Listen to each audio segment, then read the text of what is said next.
Hello, my name is Karen, and I look after the Constantia wine route. Constantia wine route is the oldest wine region in South Africa. It's where wine production all began 335 years ago. Bear with me as I tell you a short story. Cape Town's modern history began in 1652, when Jan van Riebeeck and 89 others stepped foot in Table Bay.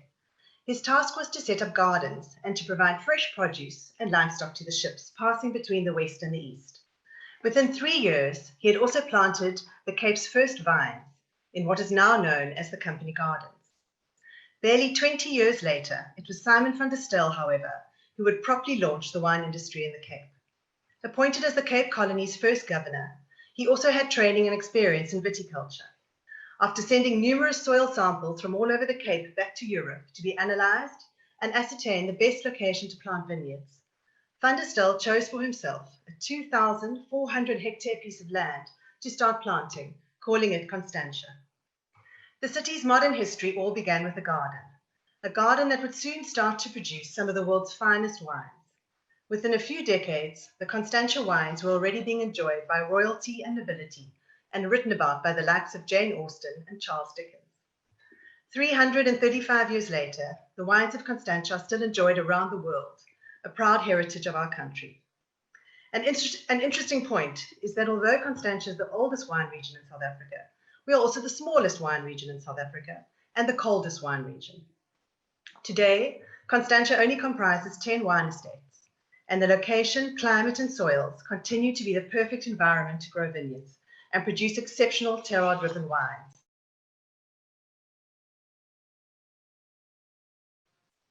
The Constantia wine estates range from historic elegance to spectacular modern beauties. So a journey through the Constantia wine route provides visitors with a multitude of experiences. Constantia is often referred to as Cape Town's vineyards, as it's a mere 20 minutes from Cape Town and 30 minutes from Cape Point. So it's a beautiful central part of the Cape for visitors to base themselves when visiting Cape Town. We have gorgeous green belts in and around Cape Town, in and around Constantia, which are stunning for trail running, mountain biking, or just leisurely strolls. A visit to either our wine route website or the Constantia tourism website will allow you to explore each wine estate. The platform allows you to enjoy 360-degree tours of the tasting rooms, restaurants, outside areas, and vineyards. We also have incredible restaurants in this small valley. 4 of the top 10 restaurants in Cape Town are found in Constantia. But as they say, a picture paints 1,000 words. So please enjoy the video we've put together for you, showcasing the beautiful Constantia Valley.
My name is Christelle Rejohn, and I represent the South African brandy industry.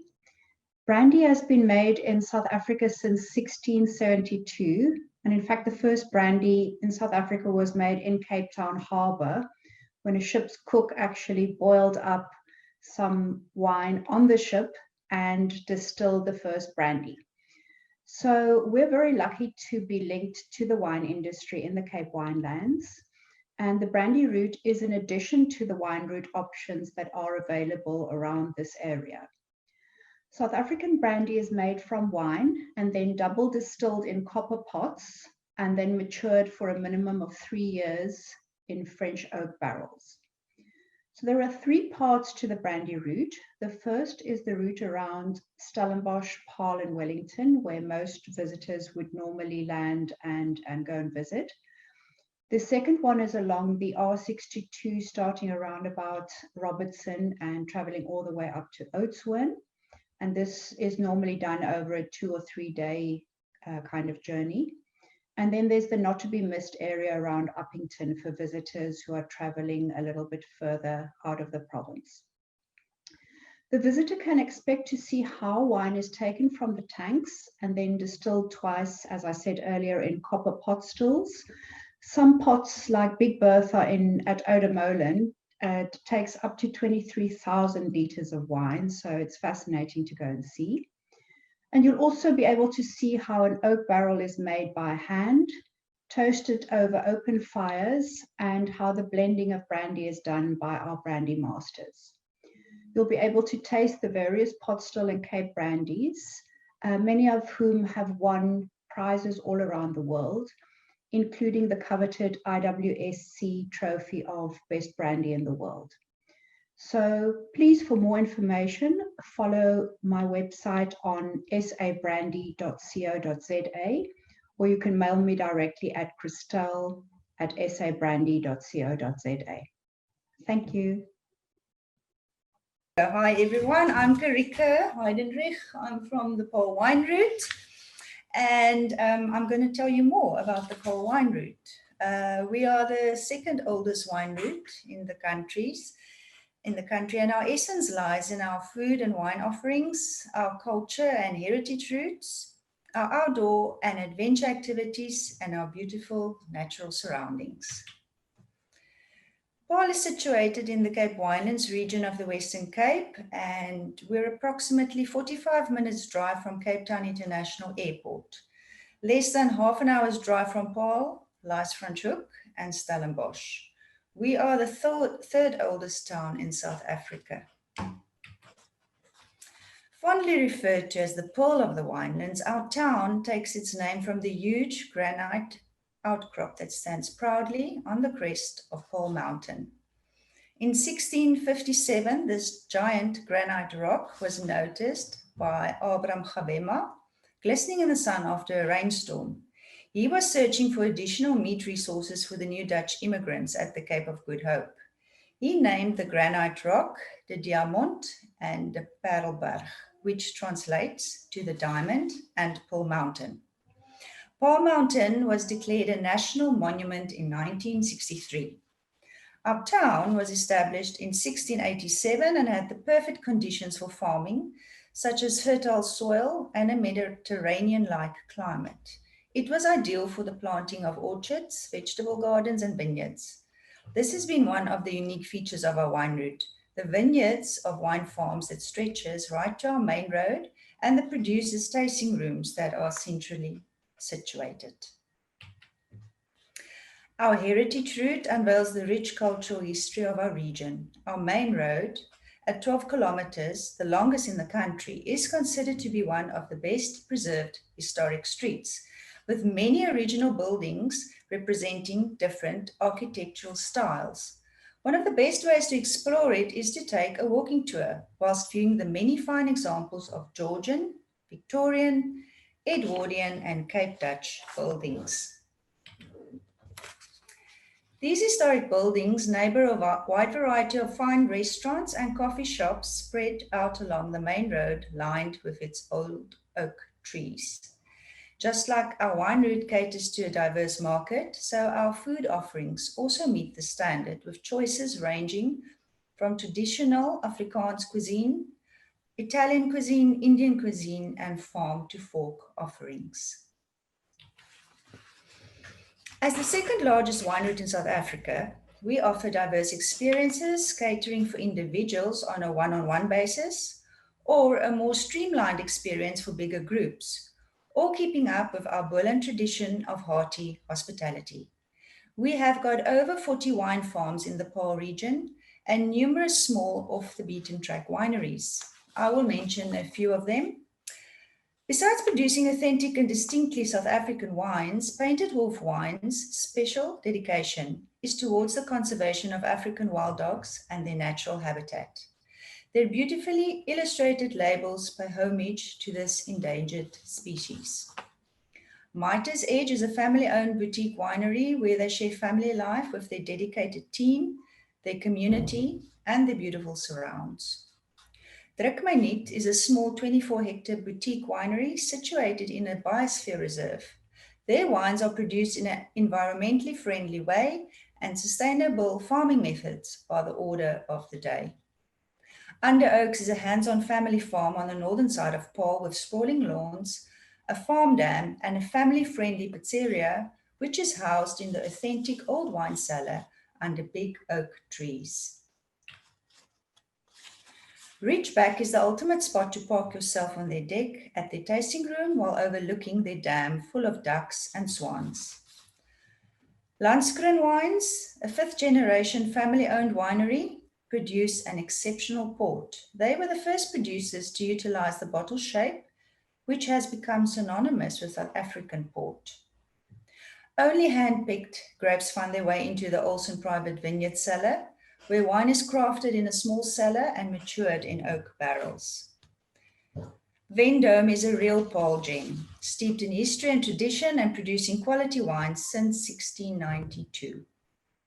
Being a bit different, you will find the world's first white pinotage, as well as the Cemetery of Forgotten Wines in an underground cellar at Melisat Vineyards. This interesting and bizarre collection of museum wines makes for some fun interaction amongst visitors. We are fortunate enough to have a nature reserve right in the middle of Paarl that is dotted with MTB trails, hiking trails, and trail running routes. Called Paarl Adventure Trails, this network consists of custom-built trails that traverse through a variety of terrain and boast some spectacular features and views around the mountain. These routes connect the many wine farms around Paarl. The more adventurous wine and food lover can traverse around the mountain with stopovers on wine farms and at various artisanal food producers. Along this trail network, there are 50 different feature points. They include restaurants, museums, shops, activities, and galleries, to name a few, and is all set in and around wine estates, the nature reserve, olive orchards, and various other farms. Food and wine go hand in hand when visitors explore our region. Most people enjoy their meals with wine, but are not always sure how to pair food with wine. Our wine route offers you interesting experiences that makes for enjoyable gastronomic offerings and showcase the diversity of our wines. Some of our wineries do not offer tasting options during lockdown level 1. You are welcome to contact us and we will send you a list of wineries that are offering tasting experiences during level 1. Our wineries have restaurants complementing their wine offering, ranging from simple bistro-style menus to more elegant affairs. They are Reeboks Kloof, which cater for families, Under Oaks, Ridgeback for intimate, tranquil dining, Paardeberg Winery, Nederburg, Fairview, Spice Route, Laborie with 2 restaurants to choose from, and Pearl Mountain Wines. Picnicking on a wine farm is always a special activity. During the warmer months, some of our wineries offer picnic options. Panoramic vineyard vistas, comfort and relaxed rural ambience define the stay options at our wine farms. From quaint hilltop cottages to designer dwellings hidden away in the vineyards, all are dream destinations in their own right. You can find wine farm stays at Drukwyniet, Under Oaks, Ridgeback, Landskroon, Laborie, and Mitres Edge. Paarl is not only popular for its wine farms, we also have plenty of other attractions to keep you entertained, be it for a day, a weekend, or an extended stay. If a game of golf is not quite your cup of tea, you can try some adrenaline-filled options such as tandem paragliding or skydiving, quad biking, or horse riding. And for those seeking peace and relaxation, we have beautiful spas that will meet your need. We are really looking forward to welcome you and your guests in friendly Paarl. See you soon. We are Wellington, a true wine cornucopia, young in origin but old in heritage, an abundant supply of good things of a very specified kind. Our scenic beauty honors our amazing heritage, yet took what we got and made this more.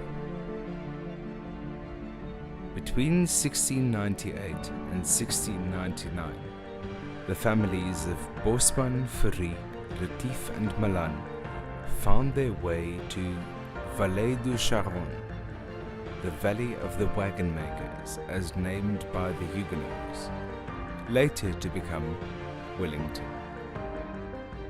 The 1880s saw phylloxera reaping its havoc among the world vines. Wellington, as an individual part of the Cape Colony, became the nursery of South African vineyards.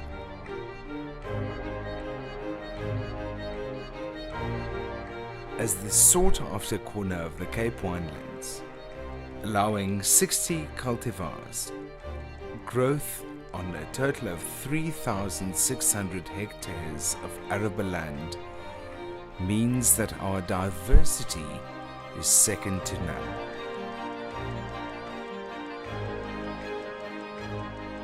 After visiting Wellington, you will be greatly surprised by the people you encounter, the wines you experience, and the amazing excursions that you get to be a part of.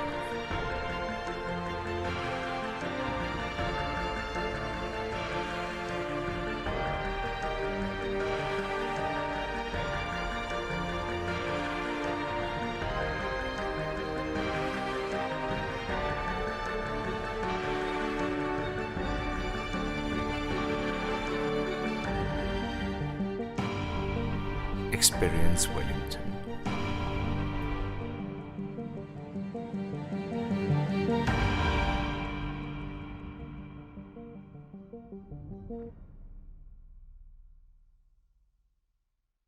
Wellington is the region which would probably be last on your list. It's the unknown, it's the unfamiliar. It is the place where you will visit and leave last. Wellington as a region comes with a long history of innovation and thinking outside of the box on how to take on the next phase. Like we've shown you in our video, Wellington is a region that originally was named Limit Valley due to the mountain ranges. Shortly after, a pass was developed through Baines Kloof, through some of the locals and some of the family names that we know in South Africa. Fourie, Bosman, Retief are all family names that you will find in Wellington, and their origin is still here. As the past developed, the region was renamed, and it was later known as Val de Chiron, the Valley of Wagons. And this is where wagons were fixed and repaired and prepared for the next phase of their trip. So what does all of this have to do with Wellington and why you need to come and visit us? Well, to put it simple, this practice has never stopped. When you visit Wellington, you will not visit establishment, you will visit a family, you will visit a winemaker, you will visit an owner. You will meet the people that's involved with making the wines. You will meet the people who's involved with making the food. And this will make that your visit is not just a visit. It will be more than a tourism experience. You will make friends and leave feeling like you belong. While Wellington might have been the last on your trip, it will also be the last to leave. Visit us, visit our website, and contact us for more information on where you can visit based on what you are interested in. Thank you. Welcome to the Worcester Wine and Olive Route. Are you ready to explore the unexplored? As you start to wander across the Worcester Wine and Olive Route, it won't take you long to discover that we offer an unforgettable experience.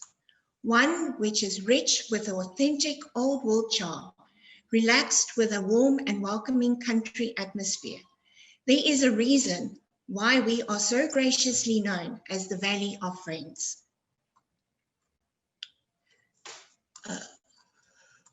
The Worcester Wine Route has 12 award-winning wine estates and 2 world-class olive producers. Our wine cellars offer something for everyone, be it for the connoisseur, the person who likes to just sit and savor each sip, or the collector. This leaves you smiling because the price is fantastic and the wine even more. Entice your senses with a kaleidoscope of delightful tastes. I've lost my place. Okay.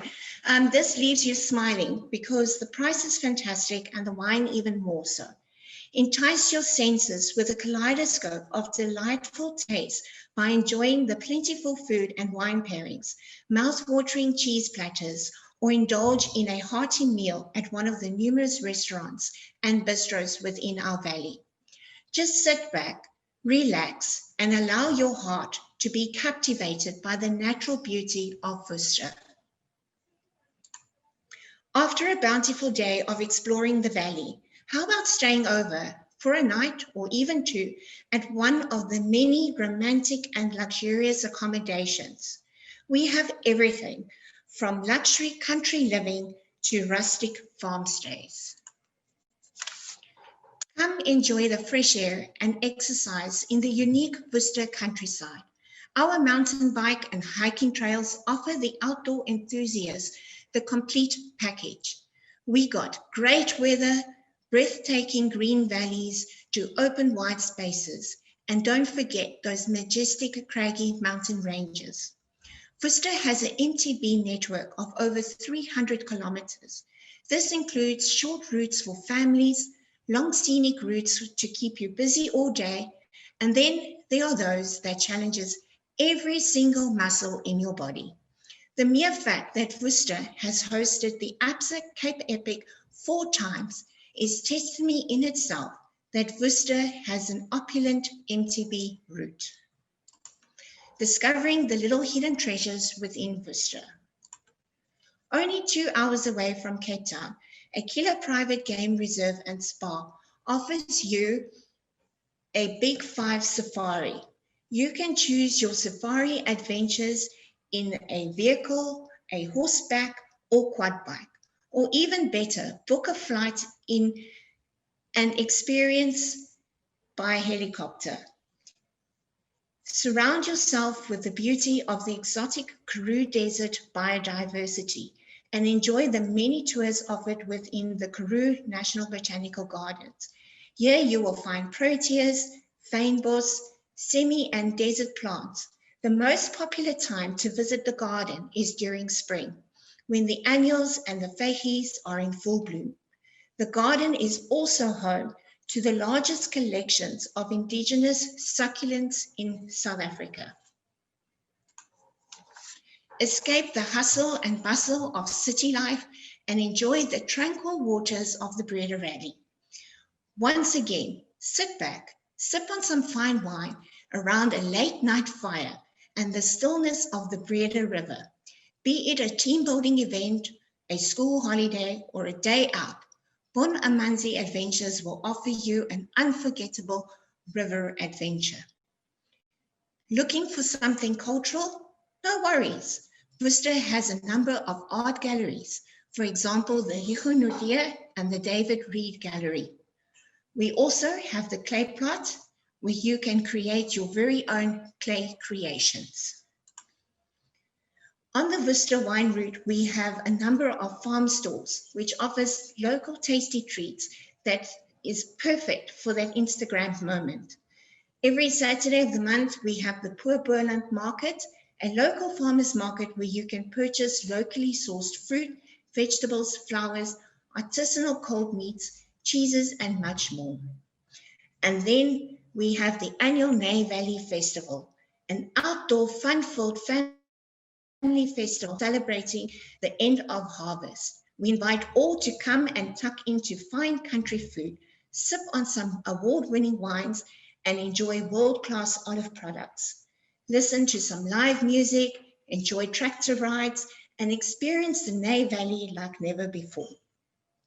You're welcome to visit our website, worcesterwineroute.com, for further information, or follow us on our social media accounts, such as Twitter, Facebook, and Instagram. Yes, folks, there is indeed light at the end of the tunnel. So what are you waiting for?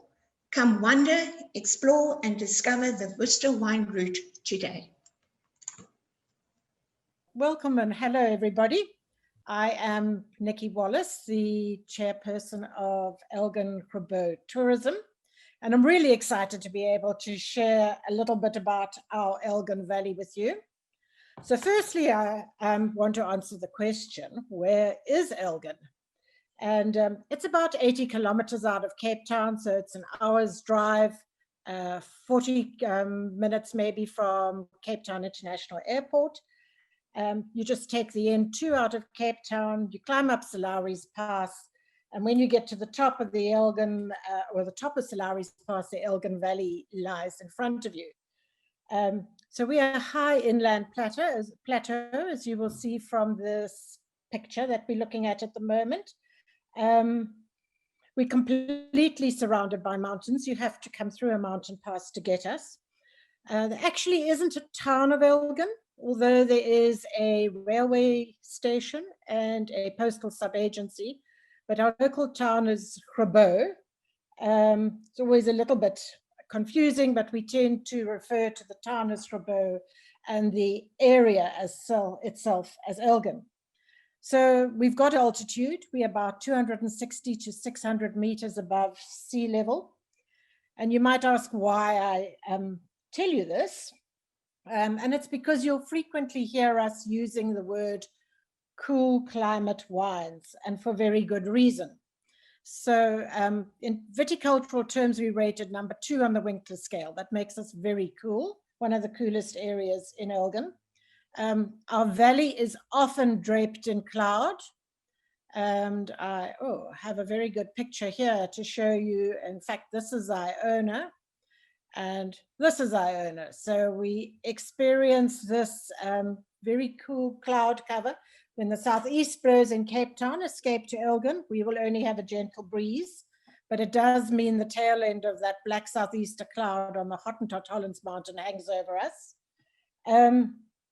What is particularly significant for us as a wine producing area is that our temperature drops significantly from daytime to nighttime. So we can have glorious summer days, and it'll always be under 15 degrees in the evening. And all of this is actually very significant in that it means our grapes hang for longer than other areas. So our harvest in Elgin is typically 4 to 6 weeks later than other areas. So we weren't always a wine valley. Although the Oak Valley, the Rawburn and Viljoens of Oak Valley and the Kluwer family from De Rust Farm had been experimenting with grapes since 1990s, it's really only since about 2000 that the valley saw an explosion of wineries. What was exciting, I think, for us is that it was a blank canvas. And without the history of wines being planted in this area, there was a huge appreciation that this might be really significant viticultural country, and we had this clean palette we could paint. So Elgin Grabouw's actually very well known for its apples. So here you see a picture of vineyards alongside apples. It still remains the core business of the valley, but we now have about just over 700 hectares of vineyard, and we have a lot of Sauvignon Blanc, Pinot Noir, Chardonnay, Shiraz, and then a couple of the other more exciting varietals such as Cabernet Francs and Malbecs, Merlots. So Elgin is very, very scenic to visit. You get these lovely rolling hills, you get lots of bodies of water. We have this beautiful fynbos floral kingdom that surrounds us. We're part of the Kuckelberg biosphere. We get these gorgeous sunsets and wonderful reflections. So it's not all about apples and roses, but as I say, the grapes are now a very significant part of our business. So here you can see we've actually branded our wine glasses, Seriously Cool Climate Wines. And if you visit Elgin, you will find there are now, I think I counted up, there are 12 wine estates that you can actually visit and do wine tastings. And there are over 20 brands that are sourcing their grapes out of the Elgin Valley, all looking for something that's really a little special. So there are a couple of big names in our valley. There's Iona, there's Paul Kluwer, there's Oak Valley. We've got the gorgeous and enthusiastic Van Almenkerks of Almenkerk wine. Oh, that's my own Braveheart Pinot Noir, giving it a bit of a Scottish flavor.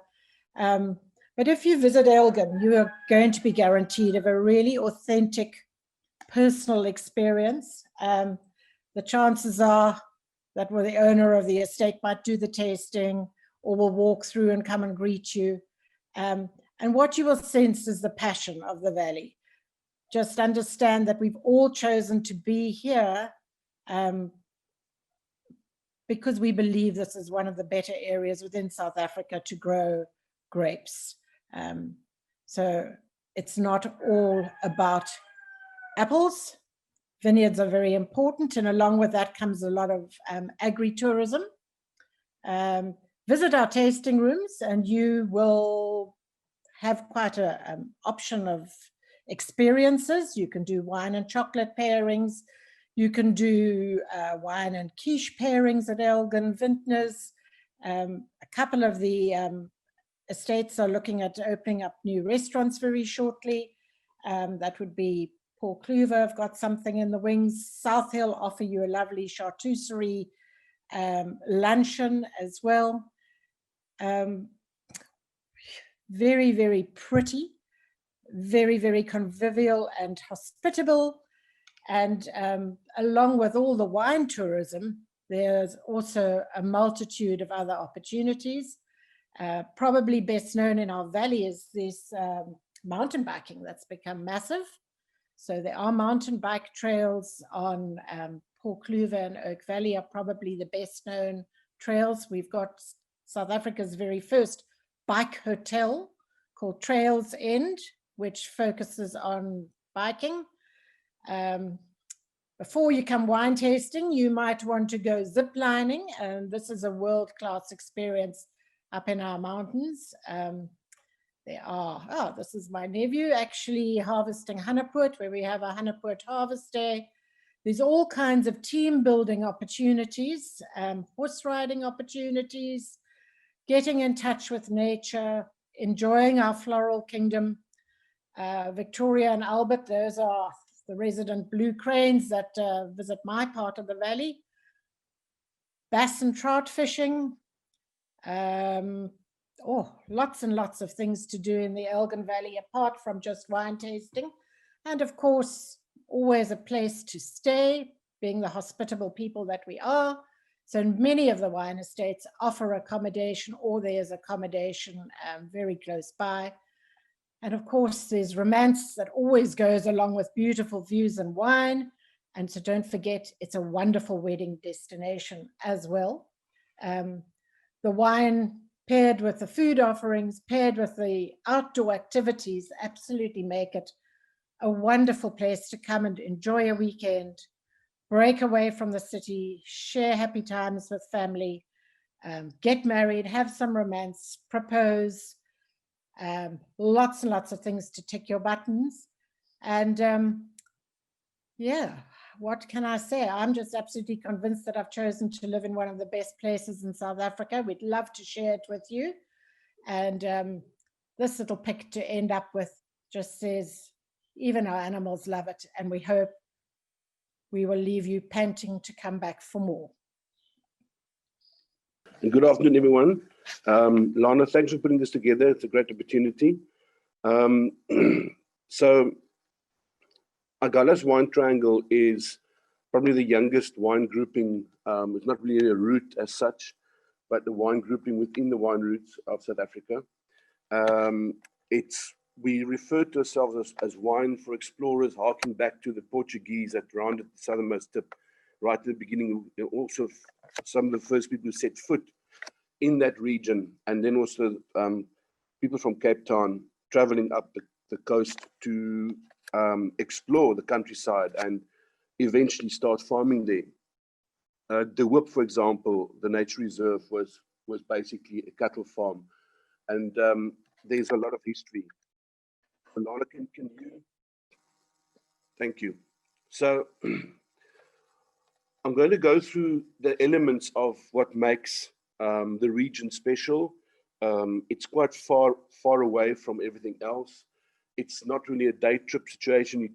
You have to put 2 or 3 days aside to experience everything, because there's not only wine, but there's also the town, the village, seaside villages of Strathspey and Arniston that is wonderful to go and stay at and experience the ocean. So next one, Lana, please. That's to give you an idea of geographically where exactly we are. The triangle on the left corner by Gansbaai is where Lomond resides. Towards the middle is the Drift, where Napier is. And then to the right-hand corner in Malgas is Seine, and in Buffeljags, Olivedale Wines. And at the bottom corner, of course, in Elim is Black Oyster Catcher and Strandveld. In Baardskedersbos, there's the giant periwinkle as well. And then the brands that source out of this region is Ghost Corner, where the wine is made at Cederberg, Trazan Signature Wines, and Land's End. Land's End was one of the first brands that was established in Elim. It changed hands, and it's currently a different ownership from what it was before. But the whole idea of these brands, if you want to be a member, the grapes must be sourced from this geographical region, according to the Wine Spirits Board. So it's a terroir-driven idea. Next one, please. So these are the cornerstones I'm going to take you through. At the risk of wasting time, Lana, can we move on to the first slide, please?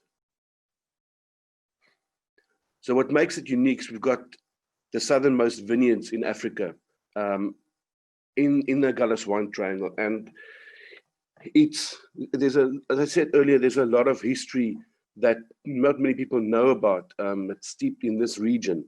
I read a book recently about the Strandveld, which I was fascinated to learn that the Cluties of Constantia had land in this area. There's a connection with Vergelegen. There's a connection with Ryk Tulbach. Lady Anne Barnard came to visit the region twice. You might know the merino sheep started in this region. So there's a lot unfolding within the region that's not part of the wine itself.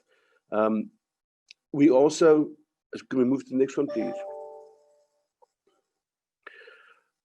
So I mentioned the Portuguese earlier. If you go to the Anderson Hotel, there's a map that dedicates or shows the sort of, it's like a coastal graveyard with all the wrecks there. And Agulhas means is Portuguese for needles. So it's actually the Cape of Needles, and that's what caused the ships to run ashore, is when they ran into these needles. Next one, please. In terms of community, it's basically sheep and wheat farmers that started growing grapes. The vineyards are quite young, less than 20 years. So they only started planting late 90s, early 2000s. The community is very strong. It's a tough environment to live in. It's not, as Nikki described in Elgin, it looks slightly more comfortable and luxurious there. In Elim and in the Strandveld, the wind blows every day of the year.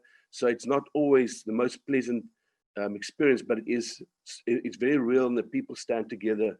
Now during COVID, for example, at Black Oyster Catcher, they couldn't brew their beer anymore. They stopped the beer brewing and they started a soup kitchen. And they're still, until now, they're servicing all the villages I mentioned earlier, including Bredasdorp, Napier, with 1,600 food packs, soup packs every day.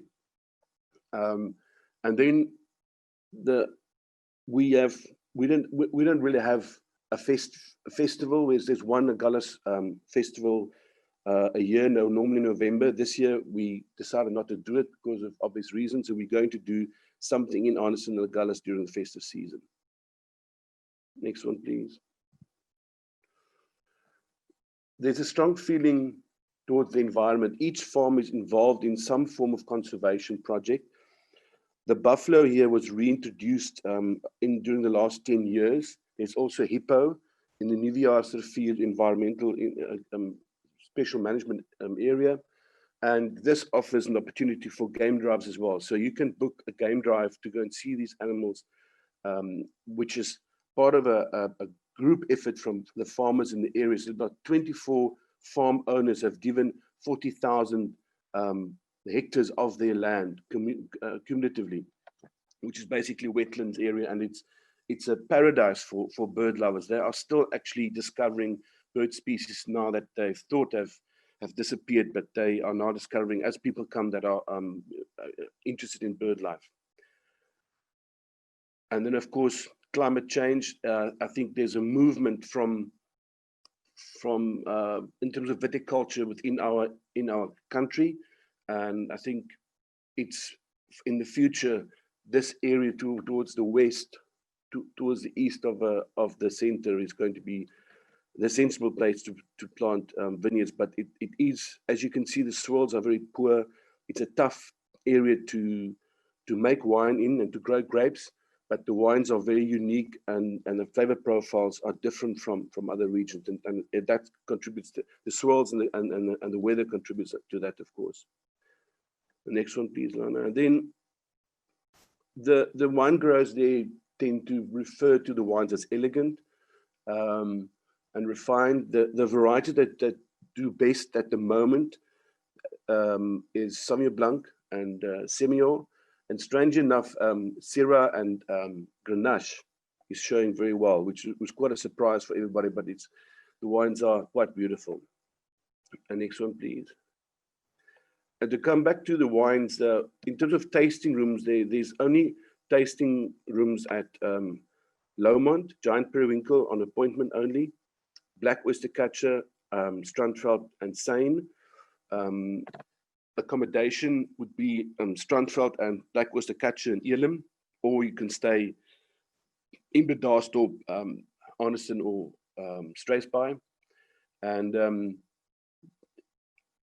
so and our website is under construction. We only started last year with this grouping, but you're welcome to contact me if you want any more information on experience in the area.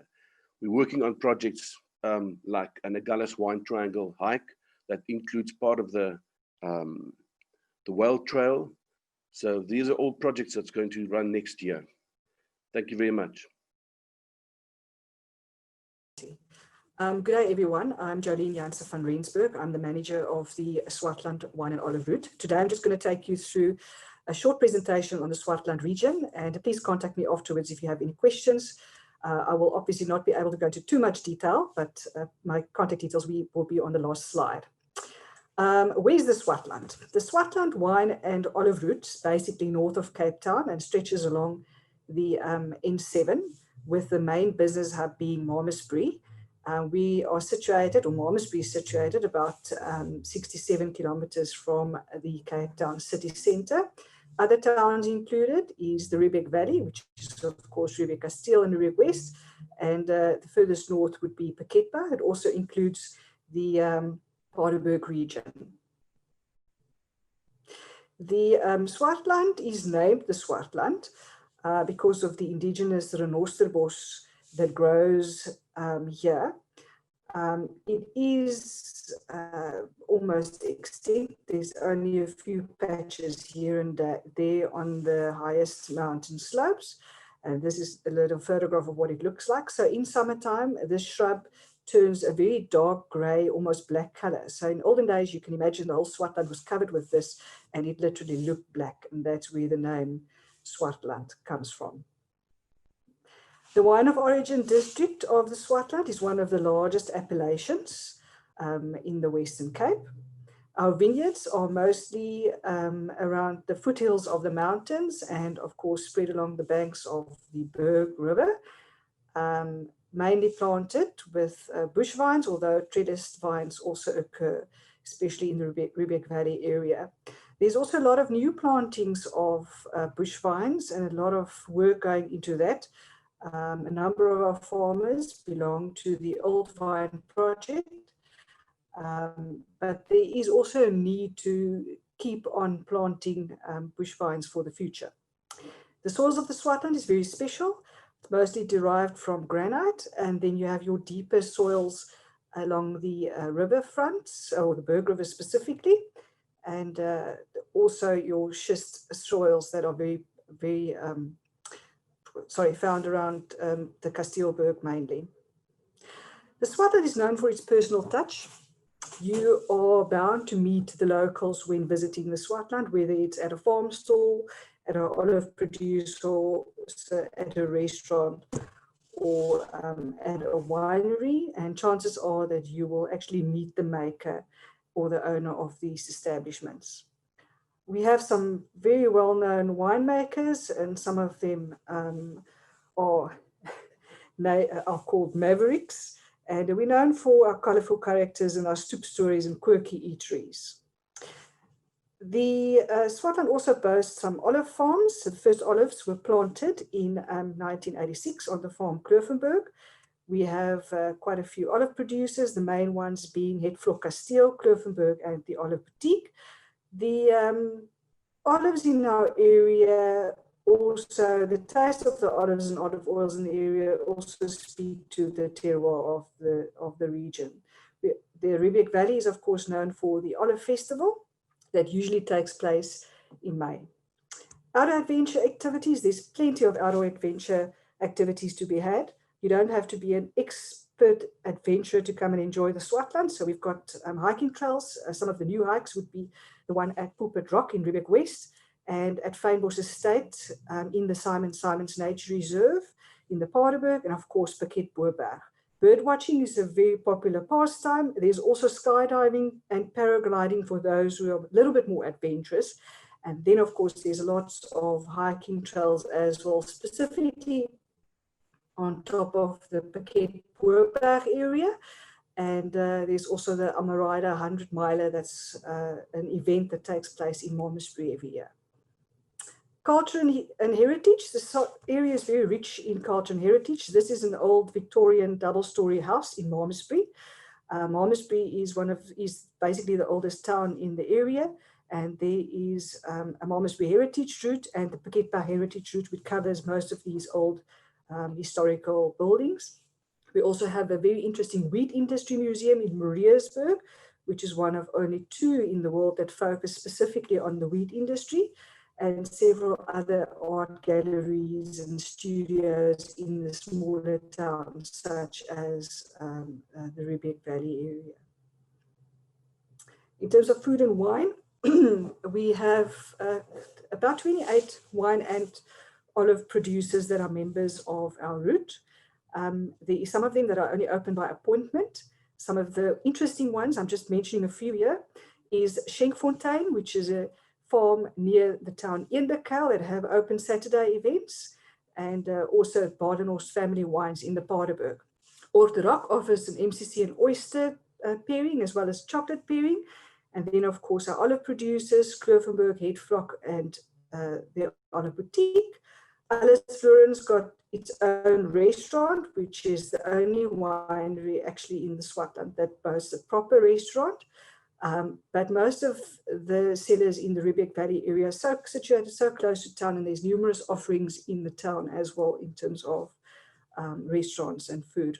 The Riebeek Valley Wine Company opened a brand new tasting emporium this past weekend in Riebeek Kasteel, and they have also teamed up with some of the local restaurants in that area, and they'll be doing it on a weekly basis where they'll team, or monthly basis where they'll team up with different restaurants in the town. There's a new Cafe Myrtle Dean at Hofstraat Winery in Malmesbury, and then also Swartland Winery offers cheese platters and light lunches for visitors. In terms of our tasting rooms, the ideal group size would be between 12 and 16 guests. Most of our wineries can only accommodate smaller groups. Group bookings is, of course, essential. Remember that the smaller producers are owner-managed, and it's best to book before arriving, especially at the smaller places. There's some of our wineries that are off the beaten track.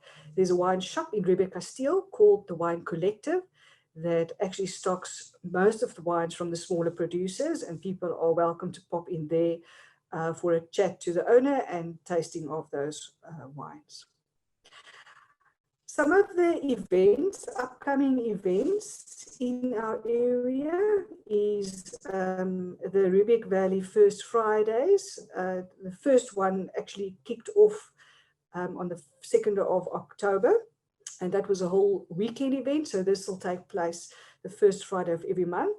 The Piquet Boerberg area, they have an open weekend, the end of October, where everyone will be welcome to try some of the hiking and mountain biking trails on top of the spectacular mountain. And then in the beginning of December, 11 to 13 of December, is the annual Solo Studios Intimate Art Encounters. These events usually take place earlier in the year, but of course, because of it's 2020, the dates have all changed. So then some interesting other stuff that's happening in the area. Recent additions is the Piquet Boerberg Farmers Market that takes place the last Saturdays of every month. The Riebeek Valley Garden Center, which is actually a nursery, but the building is incredibly beautiful. And everything in the building is almost recycled, like the glass roof, for instance, is made from recycled old Coca-Cola fridge doors. Then the Badenhorst family, they have just started a new lunch offering on the farm called Moesfontein. So on weekdays at 12:30 every day, you can actually go there and have lunch with the team. And you have to book beforehand, and they can only accommodate 8 people at a time. I've already mentioned the tasting emporium of the Riebeek Valley that opened the past weekend. So those are just a few of the offerings that we have that are fairly interesting and new in the Swartland area. Well, I hope to see you all soon in our area. There's my contact details. Please feel free to contact me. Follow us on Facebook and social media, and visit our brand new website, swartlandwineandoliveroute.co.za, for further information. Thank you. Hi everyone, I'm Monica de Jager. I'm the manager for Namakwa West Coast Tourism Organization as well as West Coast Wine Route. As our name implies, we are in Namakwa land and on the West Coast. We're about 300 kilometers north of Cape Town, en route to Namibia, almost halfway between Cape Town and the Namibian border. Most people whiz past us on the N7 which is the national road, and this is what they see. They think we live on the moon, and they're not far from right. We are in a desert area. But if you would actually pass through our region in a different time of the year, then you would see the wonder that is the Namakwaland flower season. We have the Knarschvlakte in our region, which is a very important and very special succulent region, and this flower specifically is about 2-3 millimeters high, and that's the beauty of the Namakwa West Coast area, is that it's not just in flower season, which is in spring, that you have this wonder of nature, but actually for most of the year there would be something to see. This canal system is the lifeline of our region and is the reason why we have a wine route. The Olifants River, which flows through Namakwa West Coast, is not as seasonal. It doesn't flow strong enough all through the year to justify agriculture. So in the early 1900s, a canal system was developed from the Clanwilliam Dam, which is obviously in Clanwilliam, and it's about 126 kilometers flowing north. It's designed on the Roman aqueduct system, so no pumps are used. It works on a sluice system. And this really is what our wine route is about. We are agriculturally a very diverse area. We are in the final stages of launching our Namakwa West Coast agritourism route, and we have really a fantastic offer because we have everything from rooibos tea to sheep farming to vegetables and tunnels. Many of the big retailers, cucumbers and peppers come from our region. We have the All Gold tomato factory in our region, believe it or not. But then obviously the wine. We have the biggest seller in South Africa, which is Namakwa Wines in our region, but then we also have surely some of the smallest ones with brands like Fry's Cove and Tebus Wines forming a part of our story and experience. The Namakwa Wines Frendal area is known for their bag in the box, but they also produce very fine premium wines. Klaver Wine Cellars is another large producer. What we really can do is we have something for every taste. We have premium wines at the higher end of the price range, but then we also have drinking fun and accessible wines. This is an example of one of our tasting rooms, very family orientated. So even in the bigger sellers, there's really an attempt to get the people who visit us to actually meet the people from the region. So very personal experience, fun for kids. We're very family orientated. So jelly tot and wine tastings or grape juice tastings are available for kids, and loads of activities at the wineries. We're a growing area of interest for the adventure people. We have some incredible mountain passes in our region, also less known ones like the Tierberg Pass, which is one of the steepest gradients in the country. So the mountain bikers have discovered this and are really enjoying our vistas. Our area is known for our stars, our nightlife, because we are so far from everything. We have wonderful opportunities for budding astrologists. Adventure sport is really growing in our region. Mountain biking, as I said earlier, trail running, abseiling. These are all sports that have been have not really known our region, but are becoming more and more interested, and we are also hosting more and more events to speak to that market. Just a picture of the abseiling and the biking. The Olifants River estuary, the river mouth is in just north of a little town called Strandfontein. It's one of the top 4 critical estuaries in South Africa, so incredible bird life, both marine or seabirds, and then also obviously your estuarine birds, and then we also have another hotspot for birds in the Van Reinsdorp area, so really a wonderful opportunity for birders. Our fishing villages are unique. We still have subsistence fishermen living in the towns of Papendorp and Doringbaai, and tourism is a wonderful add-on for them to as an extra income. So we, from our offices, facilitate visits to the farm, to the fishermen, and yeah, they still make pokoms like they used to for the past 100 years. Photography, obviously, of the birding as well and of our nature is an important another niche for us.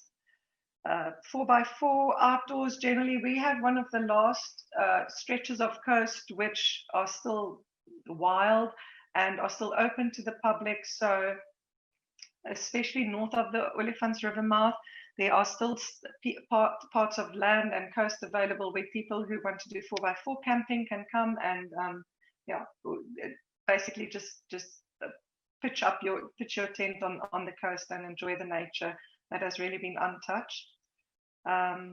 Yeah, our beaches, we have some fantastic beaches, especially between Strandfontein and the estuary, and also wonderful sites for a few trail running events which take place here.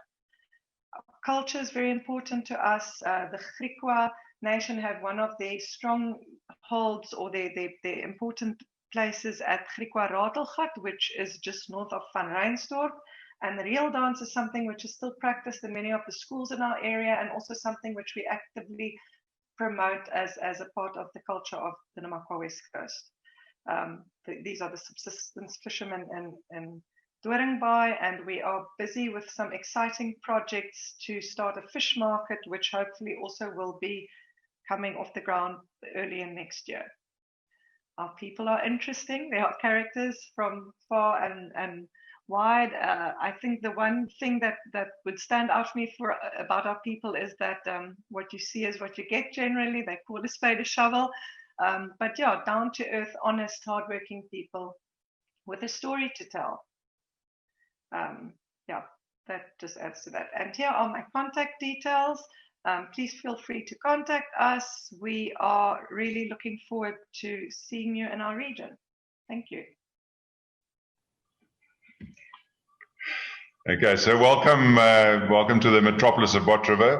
My name is Niels Verberg. I'm the winemaker and owner at Luddite Wines up on the hill with a lovely view over the Bottrava Valley. So, yeah, Bottrava is a small hidden gem, I think, a lot of the time, but it's becoming less and less hidden as more and more people are starting to find out where we are. And as you can see by this photograph, it's very much family orientated. All the farms are family owned, which is great, family run, very hands-on, a real eclectic bunch of hodgepodge of people that all muck in and make Bottrava very special. And if we have a look at the Bottrava wine route map, you'll see there's quite a few wineries. There's 11 labels and 7 cellars, all producing wines. And then the Bottrava stretches all the way up, and we get into the fruit growing region. There's some cattle farming, some cheese making. There's obviously some dairy as well. And then you come into the village of Bottrava, and where the sort of most of the wineries are. And then, you know, we are very, very spoiled here with unbelievable vistas. Your first introduction to the Bottrava Valley is as you come over Howick Pass, the valley just opens up in front of you, and you come down the Howick Pass, and you know, if you come off the N2 at exit 92, then you drive into the village of Bottrava, and you'll notice that there is a lovely old hotel on the left-hand side, a village square where most of the festivities happen, and any of our spring festivals normally start from. And then the farm stretch up and down the valley, mostly on the western side where the soils are more suitable to grape growing. You can see from here how it stretches across those mountains in the background. Marnus is on the other side of that, and if you go to the left, the sea is only 8 kilometers away from us as the crow flies. So we are very spoilt and blessed that we have very cool winds blowing all the time, and the wind becomes our friend. It keeps all the bugs out the vineyards.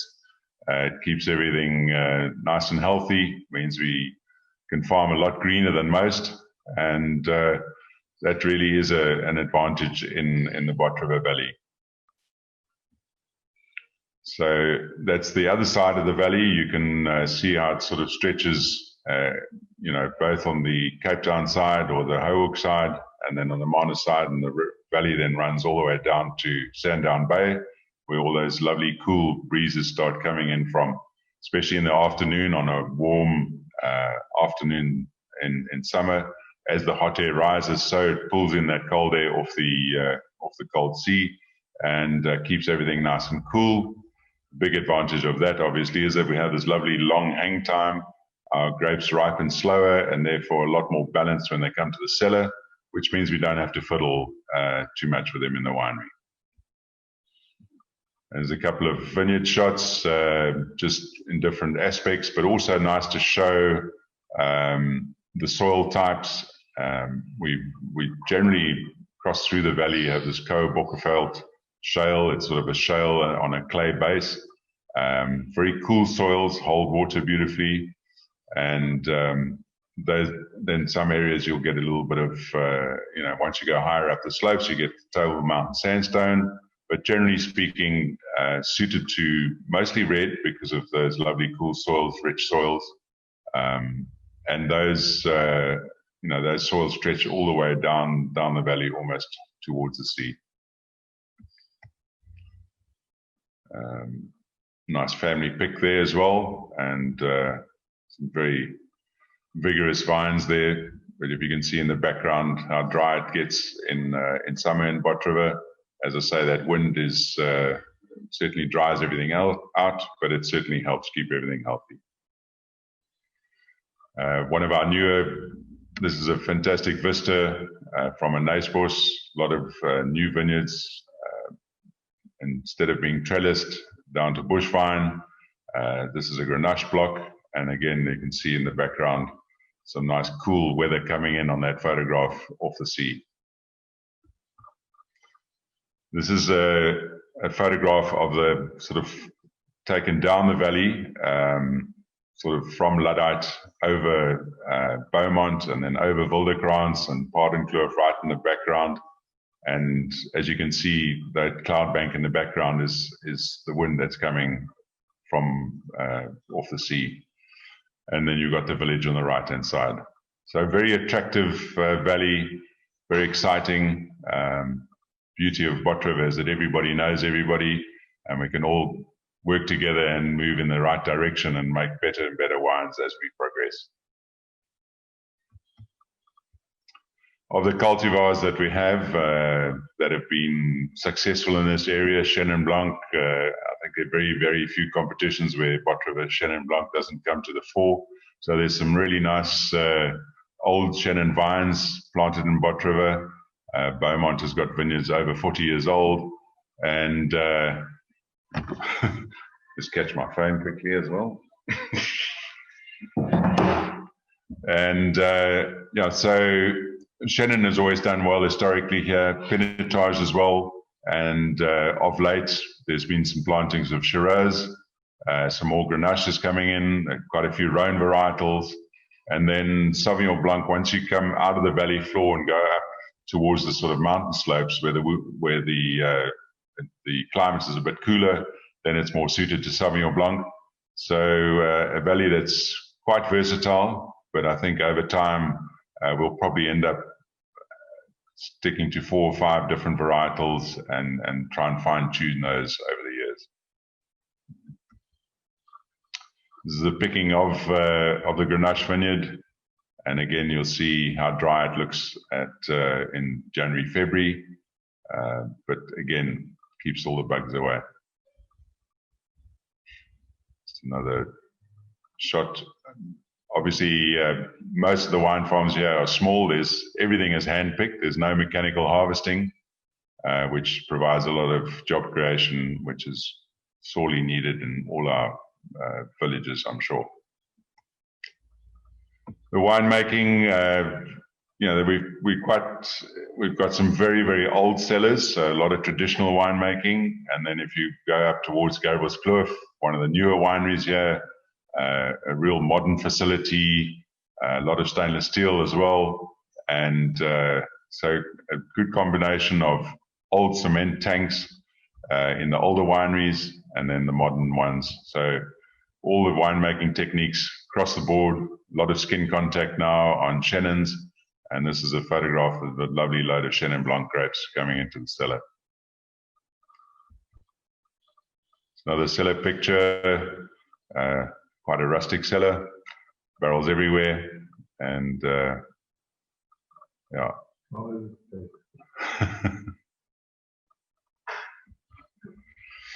And then the tourism side is obviously very, very important to the valley. We are surrounded by, you know, I suppose people going up the coast on the N2 and then people going down to Hermanus. But Bot River, you know, if you just come off the N2, you've got this, as we say, this lovely valley of Bot River. And from a tourism side, obviously we offer wine tastings. There are some restaurants in Bot River that are doing really, really well. There's a fantastic restaurant, sort of more fine dining at Wildekrans, all the way down to a nice rustic Portuguese restaurant in the village square called Manny's. And there's something to suit everybody's palate. And, you know, being a very exciting valley with lots of mountains, obviously mountain biking is becoming more and more of a tourist attraction as well. And there are 3 or 4 farms now that have put mountain bike trails in, put a lot of hard work into getting those trails. So you have, you know, you've got Wildekrans with a lovely sort of mountain biking track on it. This is on the Van der Stel Pass itself. So the Van der Stel Pass is the pass that runs all the way from the village all the way through to Valiesdorp. So plenty of cycling opportunities.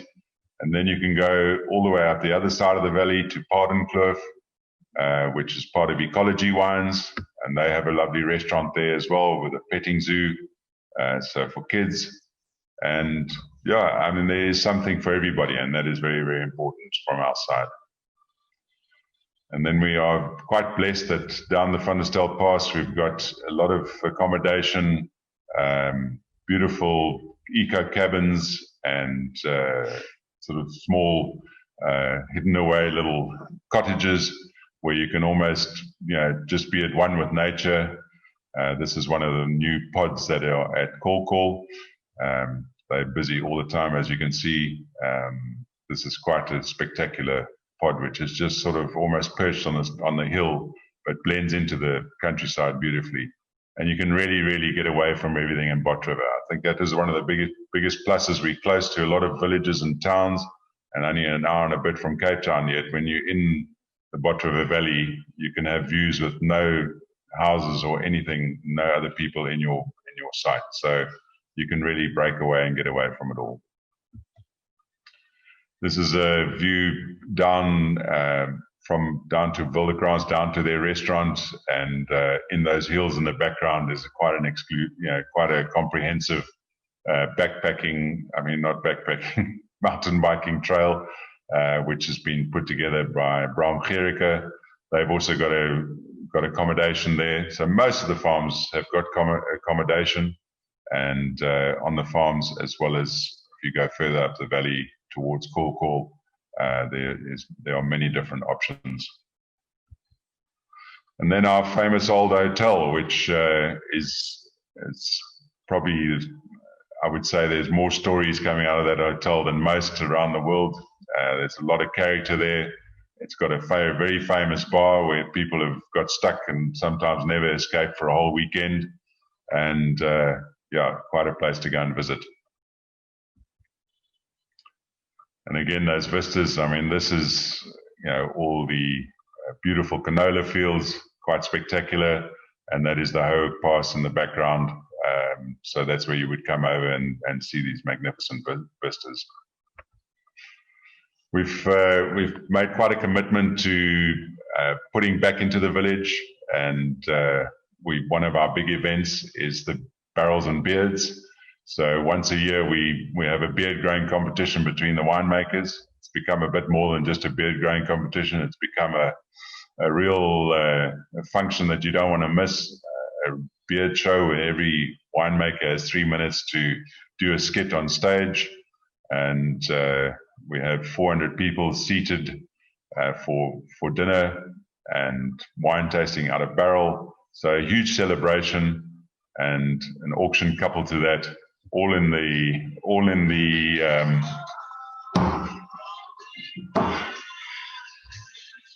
sorry, all in the name of raising funds for the betterment of Bot River. And it's been great and been successful in raising really good funds to improve our village of Bot River. So we unfortunately missed it this year, but every year, generally the third weekend in April, lots of entertainment and lots of laughs as the winemakers show off their beards. And there's back to the quirky bunch. As you can see, lots of young kids nowadays also joining in. Hopefully, the generation to follow in everybody's footsteps. And I've always enjoyed that byline: real wine made by real people, and that is sort of almost encapsulates Bot River in one sentence. So many thanks for listening to this presentation. For more information, you can always visit info@botriverwines, one word, .co.za, or you can go onto our website, which is www.botriverwines.com. Thank you very, very much.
I'm Bernice. Let me tell you about Hemelenade.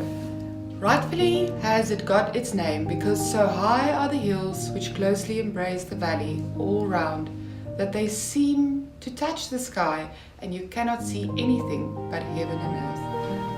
Hemelenade is widely regarded as one of the most exciting wine areas in South Africa and one of the most beautiful. To many, it is a place of fine, restrained, classically styled South African Pinot Noir and Chardonnay. Falling within the Walker Bay district, it is comprised of 3 contiguous wine wards located behind the historic seaside resort town of Hermanus. The Hemelenade is home to more than 20 wine growers and producers, and there are several factors that in combination set it apart from other South African wine producing areas. Firstly, the Hemelenade is an area of unusual grape varietal focus for South Africa.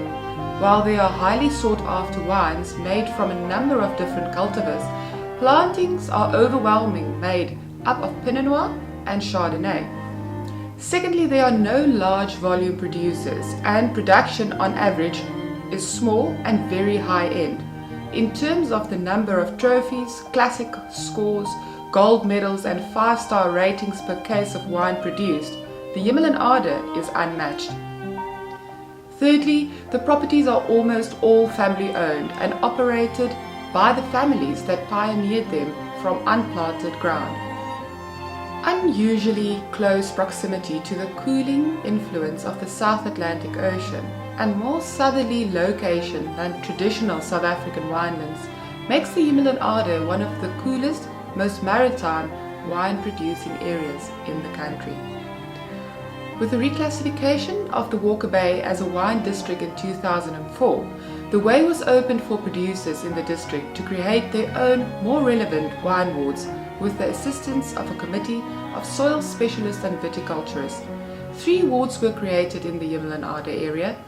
Himalayan Ade Valley was created in August 2006, and so was the Upper Himalayan Ade Valley.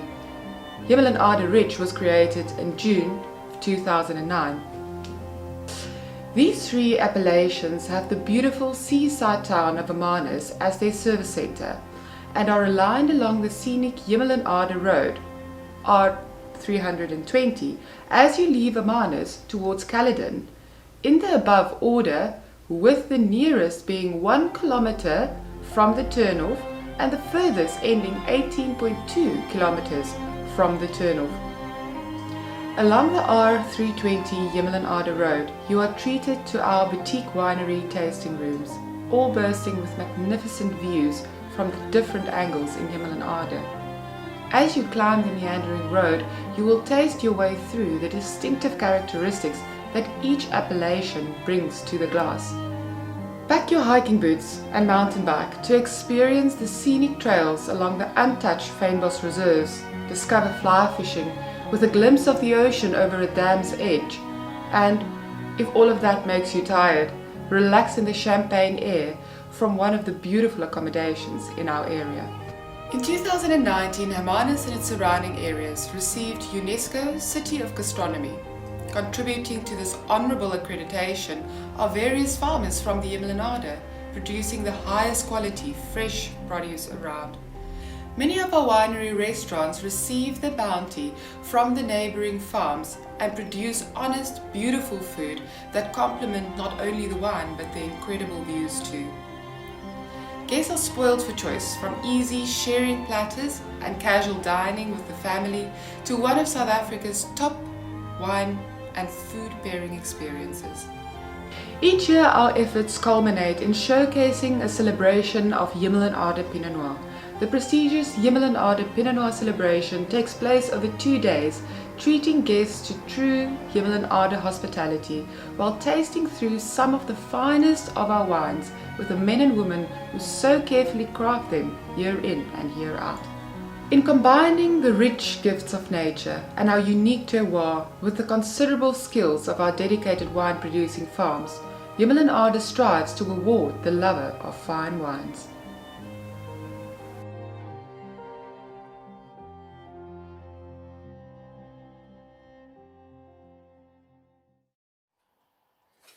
The Klein Karoo wine route in the Southern Cape is arguably the most diverse of South Africa's wine regions. It is the easternmost wine-producing region in the country, stretching along the Cape Route 62 from Montetjie in the west to the Outeniquas in the east. The Klein Karoo is situated between spectacular mountain ranges, and its vines are mostly grown on the high slopes and in the fertile alluvial soil along the riverbanks. The climate is generally drier than that of the other wine regions, resulting in healthier vineyards which are grown organically to a large extent. Klein Karoo is a lifestyle destination. A visitor may expect breathtaking scenery, unique vegetation, quality wine that forms an integral part of the daily life in the Klein Karoo, cuisine, inspired food prepared with fresh local ingredients and love. Our people will impress you with their friendliness, hospitality, helpfulness, and warmth. That all forms part of the atmosphere you'll find there. The Klein Karoo wine route can be approached from different directions and is situated parallel to the garden route, and thus forming a circle route to and from Cape Town. Montetjie forms the gateway to the Klein Karoo and is our first stop in the route. It is situated between Cape Town and Oudtshoorn. Montetjie on the Route 62 nestles in the western corner of the Klein Karoo. It is here that the country's favorite dessert wine, muscadel is produced. Montetjie is ideal for all mountain-related sport and activities, and not to forget the beautiful hot springs. Our second stop is Barrydale. It is the perfect destination or stopover for visitors wishing to unwind and relax, far removed from the stress and strains of the city life. Attractions to visit in Barrydale include hiking trails, bird watching, and just the tranquility of the town. Next on our route, we find Ladysmith. It serves an extensive farming area with an ideal climate for the production of quality fruit. Attractions and places to visit is the Ladysmith Cheese Company, and not to forget to make a stop at Towerkop, the magic mountain. Following Ladysmith, we find Calitzdorp, overlooking a valley that spills like a horn of plenty from the Swartberg foothills, is the fruit bowl of Kannaland and source of the country's finest port. Attractions to visit when going to Calitzdorp include the Seweweekspoort, birding, Kruisrivier, and definitely Groenfontein. Oudtshoorn is a great place for outdoor activities, surrounded by mountain ranges and blessed with a rich valley of bird and plant life. People that comes and visit Oudtshoorn always makes a stop at the Kango Caves. They go to ostrich show farms, meerkats, and lastly, definitely don't forget to go for 4x4 routes. 30 kilometers outside of Oudtshoorn, we find De Rust, a little farm village with a peaceful environment. Like Oudtshoorn, De Rust is known for its ostrich farming and historical buildings. When visiting De Rust, attractions to add to your list is Meyringspoort, donkey cart rides, and beautiful scenic hiking trails. Last, but certainly not the least, we stop at Herald. It is on the border of the Klein Karoo and the Southern Cape, high in the Outeniqua Mountain near George. Attractions to visit when going to Herald include the Sun Cave Art, Montetjie Pass, and the Four Passes Trail. For more information on any of our destinations, visit our website or email us directly.